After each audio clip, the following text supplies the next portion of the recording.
창세기 39장 요셉의 이야기가 이어집니다. 앞장 38장은 유다의 이야기인데 39장은 다시 이제 요셉의 이야기로 왔습니다. 그럼 38장과 39장의 공통점은 유다는 며느리 다말이 창녀로 변장하여 성적인 유혹을 받아서 실패했지만 요셉은 보디발의 아내의 유혹을 이겼다는 내용이 다루고 있는데, 요셉이 이집트에 온 이후 어떻게 살았는지, 어떠한 일이 있었는지 오늘 말씀을 통해서 우리가 한번 살펴보도록 하겠습니다. 자, 형들의 시기 질투로 말미암아 요셉이 미디안 상인에 의해서 이제 팔렸습니다. 그래서 애굽에 도착한 미디안 상인들은 애굽을 이제 요셉을 팝니다. 그런데 요셉을 누가 샀느냐? 상당히 고관이었던 이 바로의 신하 보디발이라는 사람이 이 요셉을 노예로 이제 구매를 하게 되었습니다. 그래서 자기 집에 데려갔는데 2절에 보니까 하나님께서 요셉과 함께 하심으로 형통한 자가 되어 그의 주인 애굽 사람의 집에 있게 되었다, 그렇게 이야기합니다.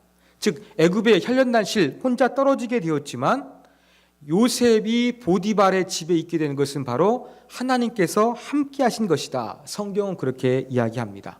왜 그렇느냐? 성경시대 당시의 노예들은 대부분 저 들판에 나가서 힘든 육체 노동을 했습니다. 그런데 요셉은 이집트에서 상당히 왕의 신임을 받는 보디발이라는 사람의 집안에서 일하는 그러한 역할을 부여받았기 때문에 행운이었고, 이것은 행운이 아니라 하나님의 함께 하신 은혜였던 것입니다.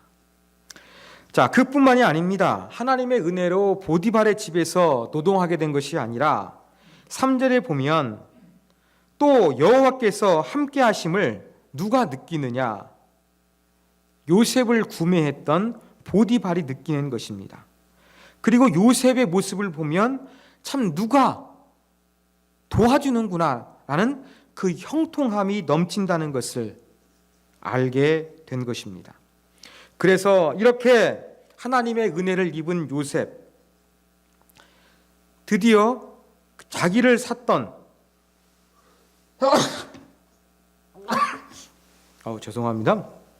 자기를 샀던 이제 이 보디발의 은혜를 입어서 어떤 역할을 감당하게 되느냐? 그 집의 가정 총무가 됩니다. 여기서 가정 총무는 보디발의 개인적인 시중을 두는 사람이 되었다, 그렇게 이야기합니다. 그러면 집에서 제일 높은 사람이라고 할 수 있는 보디발의 개인적인 시중을 듣는다는 것은 그의 신임을 얻지 않고서는 불가능한 것입니다. 더군다나 이제 이 신임을 얻어서 개인적인 시중만 드는 것이 아니라 뭘 관리하게 됩니까? 가정의 재산을 관리하는 관리자가 됩니다. 여러분, 이렇게 누군가 믿는 사람에게 자기 재산을 맡기지 신임할 수 없는 사람에게는 재산을 맡길 수가 없는 것입니다. 그런데 요셉에게 보디발이 가정 총무로 삼고 그의 재산을 다 위임했다는 것은 얼마나 요셉을 그렇게 신뢰했는가를 잘 보여주고 있는 대목입니다. 그런데 어떤 일이 벌어지느냐? 5절 이하에 보니까 이제 요셉이 그 보디발의 집안에 있는 모든 재산을 관리하다 보니까 또 여기에 하나님께서 함께 하시는 것이 아니라 이제는 복을 내려주십니다. 그러니까 심지어 어떤 복이 임하느냐? 그의 집에도 복이 임하고 저 밭에 나가서 농사를 짓는다 할지라도, 또 축산을 한다 할지라도, 목축을 한다 할지라도 그것이 전부 다 잘 되는 거예요. 이러한 놀라운 복을 그 보디발의 가정에서 일어나게 됩니다. 하나님께서 야곱을 통해서 라반의 집 가운데 풍성함을 더했던 것처럼 이제 요셉을 통해서 보디발의 집에 그 풍요로움이 넘치도록 역사하고 있는 것입니다. 그렇다 보니까 6절에 보니까 이제는 그 보디발이 다 완전히 모든 것을 요셉에게 맡겨버려 가지고 관여하지 않습니다. 한 가지 빼고요. 자, 한 가지가 바로 무엇이었습니까? 자기가 먹는 음식이라고 이야기합니다. 자기가 먹는 음식. 자, 여기에서 자기가 먹는 음식, 여러분 사람마다 전부 다 입맛이 다릅니다. 매운 거 좋아하는 사람, 좀 싱거운 거, 매운 거 못 먹는 사람, 여러 가지 사람들이 이렇게 맛이 전부 다 다른 기호가 있는 것처럼 어떠한 보디발이 자기에게 맞는 기호인 음식 먹는 것만 자기가 선택하고 모든 것은 다 요셉에게 맡길 정도로 절대적으로 신임했다는 것입니다. 그러면 먹는 음식만 진짜 문자적으로 이야기하는 것일까? 여러분, 여기서는 이 먹는 음식이라는 것을 문자적으로 해석할 가능성도 있습니다. 또 한 가지 근거는 바로 무엇이냐면 그 문화적 관점으로서 이집트 사람들은 히브리 사람과 함께 식사하지 않았습니다. 그 이유는 종교적인 이유였습니다. 이 제의적인 의미에서 이방인인 히브리 사람과 함께 밥을 먹게 되면 이 종교적으로 부정을 타가돼 가지고 이것은 어떤 신에게 은혜를 입지 못한다라는 이러한 믿음이 있었습니다. 그래서 히브리 사람과 이집트 사람은 함께 식사를 하지 않았는데 이러한 종교적인 관습을 반영하는 것 혹은 개인적인 기호를 반영하는 걸로 해석하기도 합니다. 또 다른 가능성이 있습니다. 바로 그것은 무엇이냐면 음식을 이제는 그 성적인 관계를 하는 것으로 해석할 수가 있는 것입니다. 여러분 잠언 30장 20절에 보더라도 이 남녀의 성관계를 먹는 것으로 표현했어요. 이렇게 남녀의 성관계를 먹는 것으로 표현해서 그 자기의 아내 보디발이 자기의 아내 외에는 모든 것을 전부 다 맡기고 위임했다, 이렇게 해석하기도 합니다. 두 가지 어떤 해석을 취하든지 큰 잘못은 없습니다. 아내가 되었든지 간에 자기가 먹는 음식이 됐든지 간에 극히 개인적인 거 빼놓고 절대적으로 보디발이 요셉을 신임했다, 이러한 의미는 변하지가 않습니다. 자, 이렇게 이제 보디발의 집에서 요셉이 신임을 얻어갔습니다. 어떤 일이 벌어지게 되느냐? 7절에 보니까 그의 주인의 아내가 요셉에게 눈짓하다가 이제 눈꼬리 친다고 하죠. 속된 표현으로 눈짓으로서 이제 동침하는 추파를 보내기 시작합니다. 여러분 부부가 모두 요셉에게 눈짓을 했어요. 7절에 보면 보디발의 아내가 요셉에게 눈짓했잖아요. 그런데 4절에 보면 요셉이 그의 주인에게 은혜를 입어 히브리 원문에 보면은 눈이라는 단어가 들어가 있습니다.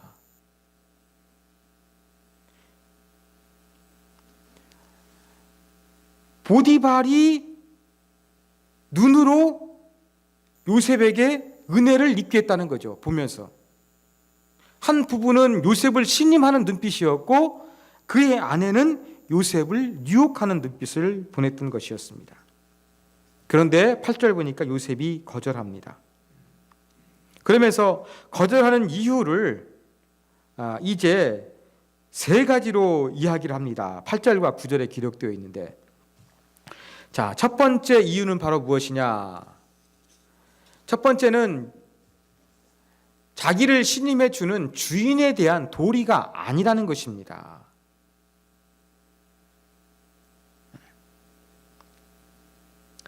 그 다음에 두 번째 이유는 바로 무엇이냐면 도덕 사회적인 차원에서 그 보디발의 아내 입장이시죠. 사회적인 차원에서 이렇게 나와 성적인 관계하는 것은 남편을 욕보이는 것이다 라는 이 사회적인 차원에서 언급을 합니다. 그다음 마지막 세 번째로 하나님께 죄를 지으리까, 이 부분을 언급하죠. 9절 마지막에. 이것은 종교적인 신앙적인 이유입니다. 이렇게 요셉이 자기를 신임하는 주인을 배신할 수 없는 이유, 또 그 보디발의 아내가 남편 외에 성관계를 하게 되면서 남편을 욕보이게 되는 이 사회적인 이유 때문에, 그리고 하나님 앞에서 이러한 범죄할 수 없는 이러한 신앙적인 이유를 들어서 요셉은 거절을 하게 됩니다. 그런데 10절에 보니까 이 보디발의 아내는 포기하지 않아요. 날마다 요셉에게 청하였으나, 똑같은 말 하는 거죠. 나와 같이 눕자, 자자, 그 얘기를 했던 것입니다. 자, 왜 이렇게 보디발의 아내는 요셉을 마음에 들어 했던 것일까요? 그 이유가 무엇일까요? 먼저 우리 생각할 수 있는 것은 몇 가지가 있는데, 요셉이 미디안 상인에 팔릴 때가 17세였습니다. 조금 더 얼마나 지났는지 모릅니다만 시간이 지나다 보니까 20대 가까운 청년이 되었겠죠. 또 6절 끝에 보니까 외모가 어떠했습니까? 미남이었어요. 젊은 미남이었어요. 그리고 뭔가 남달라요. 왜? 하나님의 복이 임하는 사람이에요. 마이다스의 손과 같이 그가 손대는 것은 모든 것이 형통하고 모든 것이 경제적으로 풍성해지는 거예요. 잘생겼지, 능력 있지, 성실하지, 젊지, 이런 걸 볼 때에 이 보디발의 아내도 요셉이라는 존재에 대해서, 또 자기 남편이 신임하다 보니까 요셉에게 호감이 생겼던 것으로 보입니다. 여기에 또 한 가지 이유를 추가할 수가 있습니다. 자, 39장 1절에 보면 보디발을 어떻게 성경은 소개하고 있습니까? 바로의 신하, 친위 대장이라고 소개하고 있죠. 근데 친위 대장, 쉽게 말해서 이렇게 경호 대장이라고 말할 수가 있겠습니다. 경호 책임자. 고대 사회에서 왕의 목숨을 지키는 것은 신임하는 사람에게 위임하겠죠. 근데 이 단어는 또 다른 성경에서 어떻게 번역되냐면 황관, 내시로도 번역이 됩니다. 그러니까 우리말 성경처럼 정말로 이 바로의 신임을 넘는 그러한 경호 대장일 가능성도 있고, 또 한 가지 가능성은 바로 무엇이냐면 이 보디발이 그냥 시쳇말로 내시예요. 그래서 보디발의 아내 입장에서는 어떠한 만족을 남편에게서 누릴 수 없는 그러한 상태였어요. 그런 가운데서 젊고 능력 있고 성실한 이러한 요셉에게 끌렸을 것이다. 이러한 해석이 가능합니다. 여러 가능성을 두고서 우리가 이 부분을 그렇게 바라보면 훨씬 더 좋을 것 같습니다. 자, 그런데 요셉은 이렇게 한두 번이 아니라 계속해서 자기를 유혹하는 안주인의 유혹에 흔들리지 않았습니다. 자, 그러던 어느 날 11절이죠. 요셉이 이제 사물을 보기 위해서 보디발의 아내 집에 들어갔습니다. 근데 때마침 그때는 이 보디발의 집에 있었던 집안의 종들이 한 명도 없었어요. 그러자 보디발의 아내가 이제 요셉의 옷을 잡고서 이야기합니다. 나와 동침하자. 여기에서 옷을 잡고라고 했는데, 잡고라고 번역된 히브리 단어는 꽉 움켜쥐는 거예요. 기회는 이때다, 아무도 없다 라고 하면서 이제 보디발의 아내가 요셉의 그 옷을 꽉 잡았던 것입니다. 그러니까 요셉이 어떻게 합니까? 꽉 잡고 옷을 안 놓아주니까 요셉이 이 상황을 벗어나기 위해서 겉옷을 벗어버리고 집 밖으로 나가버렸던 것입니다. 자, 보디발의 아내 입장에서 한번 생각해 보시죠. 어떤 느낌이었을까요? 지금까지 막 눈짓하고 막 자기와 함께 한번 자자고 막 그렇게 유혹을 했는데 안 넘어와요. 그리고 한번 아무도 없을 때 절대적으로 참 좋은 기회를 잡아가지고 그 옷을 꽉 붙잡고 대시를 하려고 했는데 겉옷을 벗고 그냥 가버렸어요. 아마 여기에서는 그 철저한 어떤 배신감, 짓밟힌 자존심, 이러한 마음이 그 연민의 마음에서 분노의 감정으로 이젠 바뀌기 시작했습니다. 자기 손에는 요셉의 겉옷이 있었습니다. 그래서 이 겉옷을 증거물로 삼아가지고 자기 집에 사람들이 오자, 이봐라, 우리 집에 안에 있는 요셉이라는 사람이 이 나를 겁탈하기 위해서 달려들었다가 이 옷을 놓고서 도망쳤다, 증거물이다, 봐라, 그렇게 이야기를 했습니다. 집안 사람들에게만 이야기하는 것이 아니라 이제는 어떻게 합니까? 보디발이 집에 들어오니까 이제는 남편에게 이야기합니다. 자, 14절 보면 보디발의 아내가 집안 사람들을 불러서 이야기하고 그 다음에 17절에 보면은 이제 남편에게 이야기하는데 조금 단어가 틀린 것이 있습니다. 주목해야 될 단어. 자, 히브리 사람이라는 것이 14절에 기록되어 있죠. 그런데 17절에 보면은 히브리 종이라고 되어 있습니다. 그 다음에 집안 사람들에게는 우리를 희롱한다. 이집트 사람과 히브리 사람을 나누어 가지고 민족적인 편견, 편가르기를 하는 것이죠. 그 다음에 17절에 보니까 이제 그래서 우리를 희롱한다고 표현했지만 17절에서는 나를 희롱한다 라고 하면서 조금 이렇게 말이 달라집니다. 자기에게 유리하게 사람들에게 말하는 것이지요. 자, 이렇게 요셉의 겉옷을 증거물 삼아 가지고 집안 사람들과 남편에게 요셉이 자기를 겁탈하려고 했다, 증거물이 겉옷이다, 이렇게 이야기하면서 이제 요셉을 모함합니다. 자, 그러니까 이 이야기를 들은 보디발 어떠한 마음이겠습니까? 19절, 심히 도했습니다. 자기 아내를 겁탈하려고 했던 사람에 대해서 기분이 좋은 사람이 누구겠습니까? 그런데 어떻게 합니까? 20절에 보면 보디발이 요셉을 잡아 옥에 가둡니다.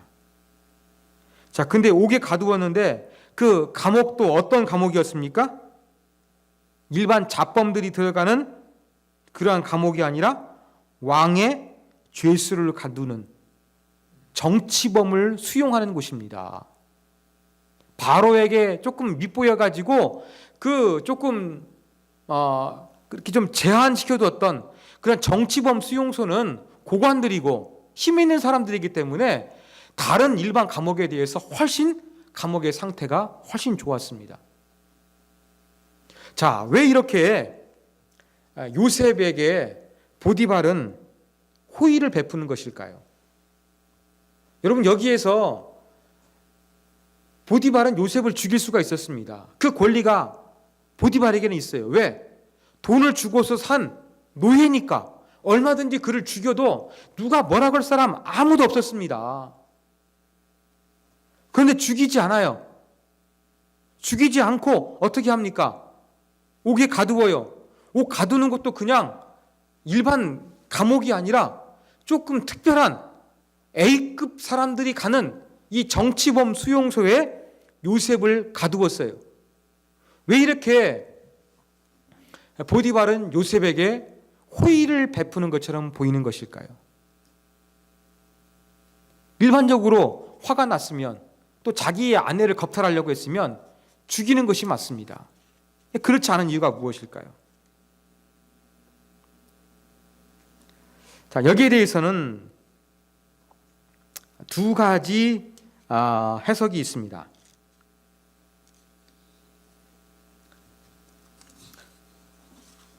한 가지는 어떤 해석이냐면 보디발이 요셉을 지금까지 신뢰했잖아요. 또 요셉이 하나님이 함께 하셔가지고 그가 손대는 것마다 마이다스의 손처럼 뭐 전부 다 좋은 결과물을 얻게 되었으니까 그래도 자기 집안에서 한번 신임했던 정도 있고 또 자기 집안의 재산을 증식했던 이러한 공이 있었기 때문에 요셉에게 약간의 호의를 베푼 것이다, 이렇게 해석하는 사람이 있습니다. 자, 또 다르게 해석한 사람은 보디발이 자기 아내의 말을 완전히 믿지 못했기 때문에 요셉을 죽이지 않았다. 이렇게 해석하는 사람도 있는데 두 가지 다 전부 다 가능한 것 같아요. 자, 왜 그러느냐? 여러분 말하다는 일반적인 다바른가 디바른가 단어가 있습니다. 히브리어. 그런데 오늘 39장에서 기록된 이 보디발의 아내가 말한다 했을 때에는 이 다바르란 단어가 아니라 다른 단어가 사용되었어요. 다른 단어가 사용됐다는 것은 바로 무엇이었냐면 이 보디발의 아내가 자기네 주장을 남편에게 관철시키기 위해서 상당히 힘들고 어렵게 설득해야 됐음을 이야기합니다. 힘들게 말한다는 이유는 무엇이에요? 믿지 않는다는 것이거든요. 그러니까 이 보디발도 지금까지 한 몇 년 동안 요셉을 겪어봤는데 신임해가지고 그에게 자기의 모든 것을 맡겼기 때문에 요셉의 행위가 아닐 것이라는 생각이 들고 또 자기 아내의 말을 들어봤을 때 조금 미심쩍은 부분이 있었기 때문에 그런 부분에 대해서 완전히 다 믿지 못해서 그래서 요셉을 죽이지 아니하고 감옥에 보내고 감옥 중에서도 정치범이 수용되는 좀 좋은 곳으로 보냈다. 이러한 두 가지 해석이 전부 다 가능해 보입니다. 그래서 하여간 여기에서도 하여간 그 요셉이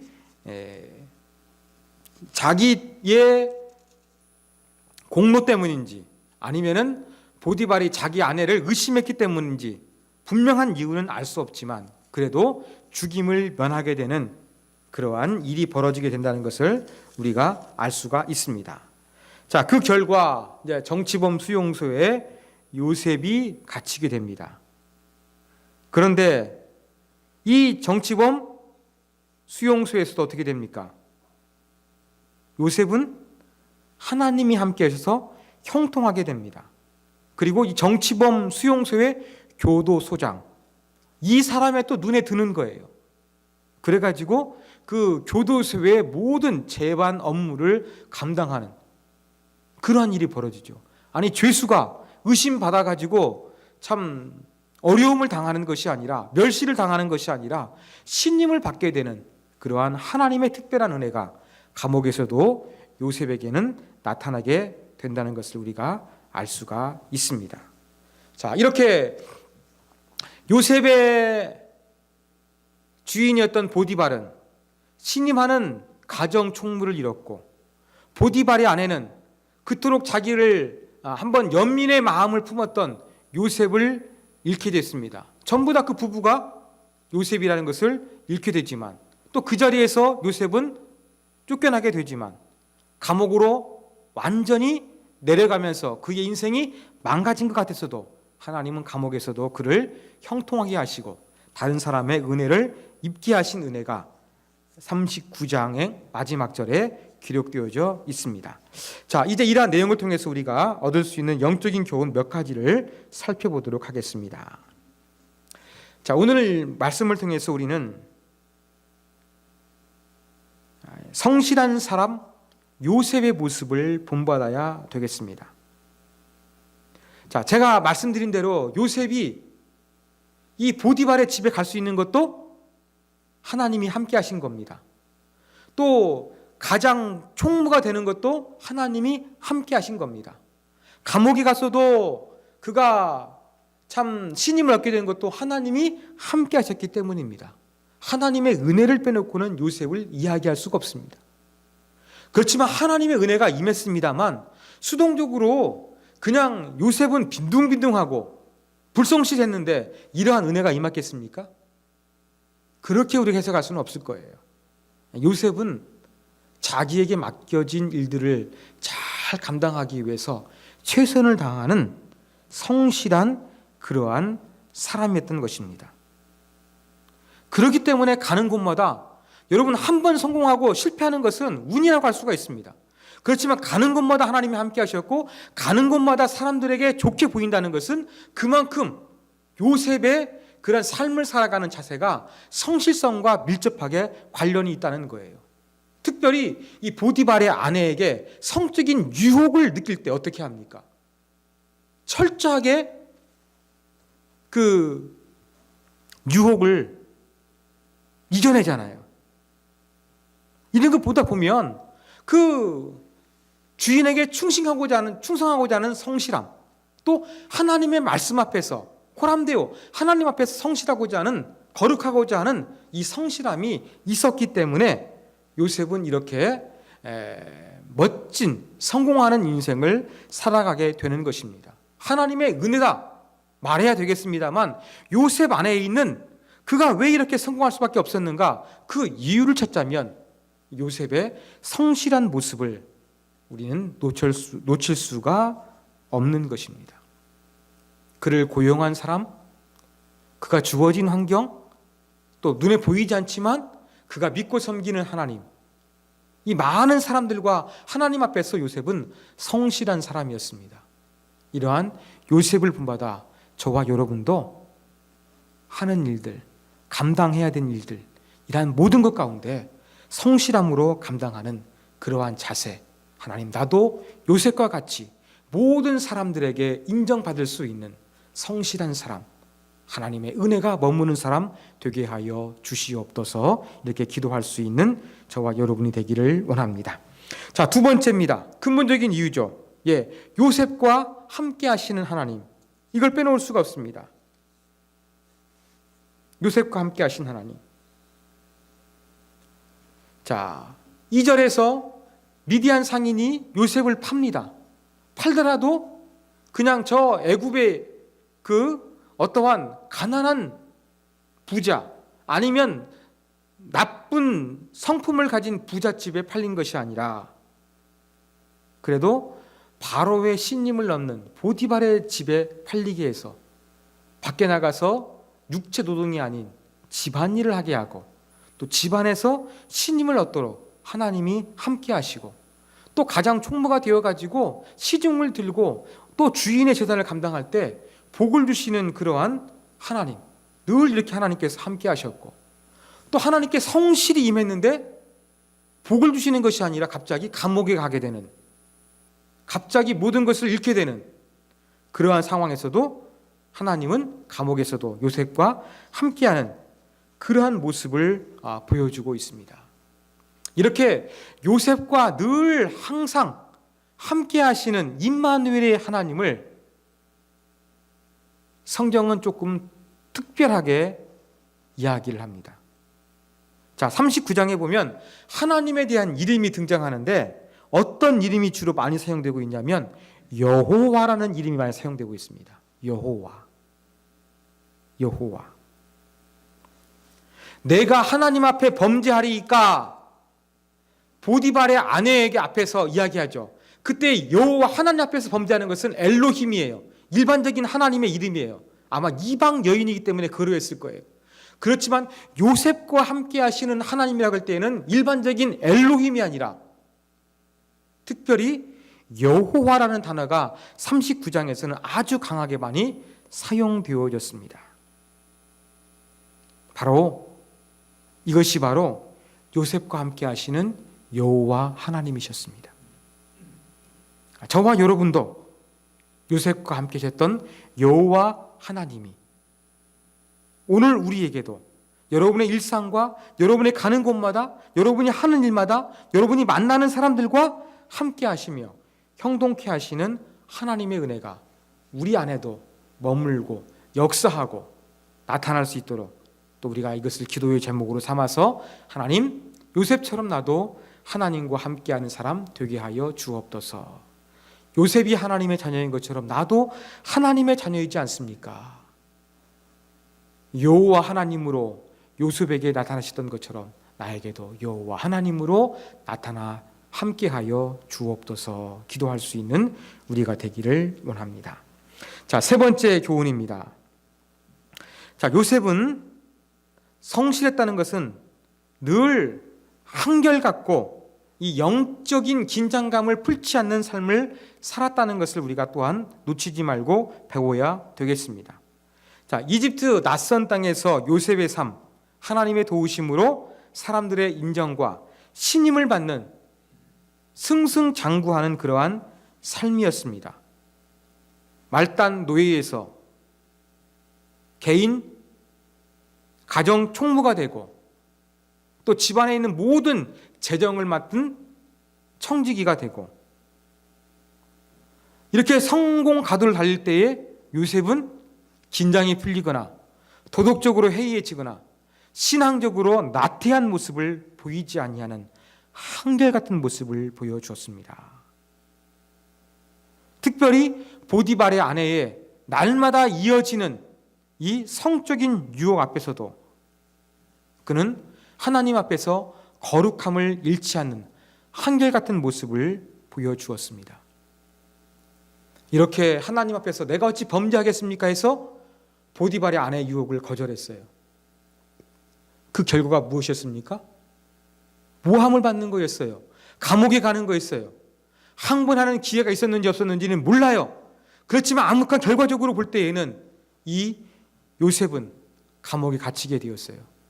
아니 내가 어떻게 살았는데, 내가 거짓말하지 않고, 내가 착하게 살았고, 내가 농땡이 피우지 않고 성실하게 살았고, 내가 하나님 앞에서 거룩하게 살았는데 왜 하나님은 나에게 이렇게 감옥에 갇게 하시는 걸까? 하나님을 원망하지 않았습니다. 하나님을 비방하지 않았습니다. 하나님을 잘 섬기고 하나님 말씀대로 살다가 힘들고 어려운 상황이 돼서도 요셉은 늘 하나님 앞에서 한결같은 모습을 보였습니다. 그래서 하나님께서는 감옥에 있는 요셉에게도 함께 하셨고 거기에서 인정받아서 감옥을 탈출할 수 있는 계기를 만들고 계셨습니다. 이러한 모든 것이 가능했던 이유는 요셉이 한결같이 변함없고 성실하고 흔들리지 않는 믿음을 가지고 있었기 때문에 가능한 것이었습니다. 저와 여러분에게도 이러한 한결같이 그 교만해지지 아니하고 영적으로 나태해지지 아니하는 모습으로서 우리가 삶을 살아가는 자세를 가졌으면 좋겠습니다. 조금만 상황이 어려워지면 좌절하고 낙심합니다. 조금만 상황이 안 좋아지면 불안해합니다. 반대로 조금만 상황이 좋아지면 긴장이 풀립니다. 하나님에 대한 열정, 기도의 시간, 하나님을 부르는 시간들이 짧아집니다. 이것은 요셉과 거리가 먼 모습이었습니다. 요셉처럼 우리는 늘 한결같이 어떠한 상황에서도 변함없고 하나님에 대해서 거룩함을 유지하는 이러한 모습으로서 살아가는 삶의 모습이 있어야 되겠습니다. 이게 바로 요셉을 통해서 배울 수 있는 모습입니다. 오늘 우리에게 주신 창세기 39장을 통해서 배울 수 있는 영적인 교훈 붙잡고 하나님께서 요셉과 함께 하셨던 것처럼 나와 함께 하여 주시옵소서. 요셉이 하나님과 함께 하셨지만 그 안에 좋은 모습을 가지고 있었던 것처럼 나도 성실한 사람이 되게 도와주시고 한결같은 사람이 되게 해주시고 사람들이나 도덕적으로나 하나님 앞에서 변함없는 사람 되게 하여 주옵소서. 이 부분을 위해서 같이 우리 기도하도록 하겠습니다.